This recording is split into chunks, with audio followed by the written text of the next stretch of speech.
नमस्कार दोस्तों, क्या लगता है आपको नीतीश कुमार को बीजेपी पार्टी छोड़ देना चाहिए? इतने सालों का इंतजार करने के बाद भी बिहार को विशेष राज्य का दर्जा नहीं दिला पाए नीतीश कुमार। जहां पे 2012 से लेकर 2024 तक नीतीश कुमार का एक ही मांग रहा है कि बिहार को विशेष राज्य का दर्जा मिले, वहीं पे एनडीए की सरकार पंकज त्रिपाठी द्वारा संसद में लिखित बयान दिया गया है कि बिहार को विशेष राज्य का दर्जा नहीं मिलेगा। वहीं पे 11 राज्य को करीब विशेष राज्य का दर्जा प्राप्त हो चुका है, जिसमें असम, आंध्र प्रदेश। और आपको क्या लगता है दोस्त, इतना सब कुछ होने के बाद चाचा फिर से पलटेंगे क्या?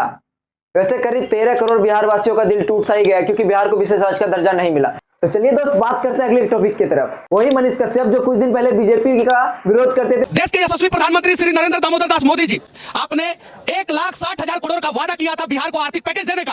आपने आर्थिक पैकेज नहीं दिया, बिहार को विशेष राज्य का दर्जा नहीं मिला। बिहार करते थे, फिर वो बीजेपी में शामिल होकर बीजेपी का पक्ष लड़ रहे थे। जो है पुलवामा जैसा को हमला हो जाता था और हम चुपचाप मनमोहन सिंह की सरकार में चुपचाप हाथ पे हाथ धरे बैठे रहते थे। और कुछ दिनों से बीजेपी इसको भाव नहीं दे रही। अब ये मानो तो बीजेपी इसको लात मार के बाहर ही निकाल दी है। जनता तो पहले इसको लात मार चुकी है, तो अब ये कहीं की भी नहीं रहे। इसलिए बोलते हैं ना, जैसा करोगे वैसा पाओगे।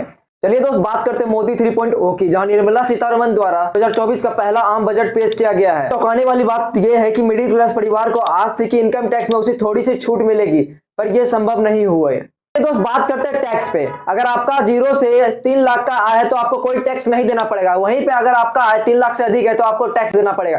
पहले का आप ग्राफ में देख सकते थे किस प्रकार का टैक्स लग रहा है और अभी किस प्रकार का टैक्स लग रहा है। अगर आपका आय 3 लाख से 7 लाख है तो आपको 20,000 का टैक्स चुकाना होगा। ये दोस्त, बात करते हैं बजट का। यूपी को इस बार भी कोई बजट नहीं मिला 2024 में, क्योंकि समाजवादी पार्टी के अखिलेश यादव ने केंद्र में कहा है कि यूपी में कई कार्य ऐसे हैं जो कि अभी तक पूरा नहीं हुआ है 2024 में, और आगे भी अभी पूरा होने में बहुत ज्यादा समय है। इस केंद्र में यूपी के लिए कोई बजट पेश नहीं किया गया। मजे की बात तो यह है गाइस कि बिहार और आंध्र प्रदेश को विशेष योजना के तहत जोड़ा गया है।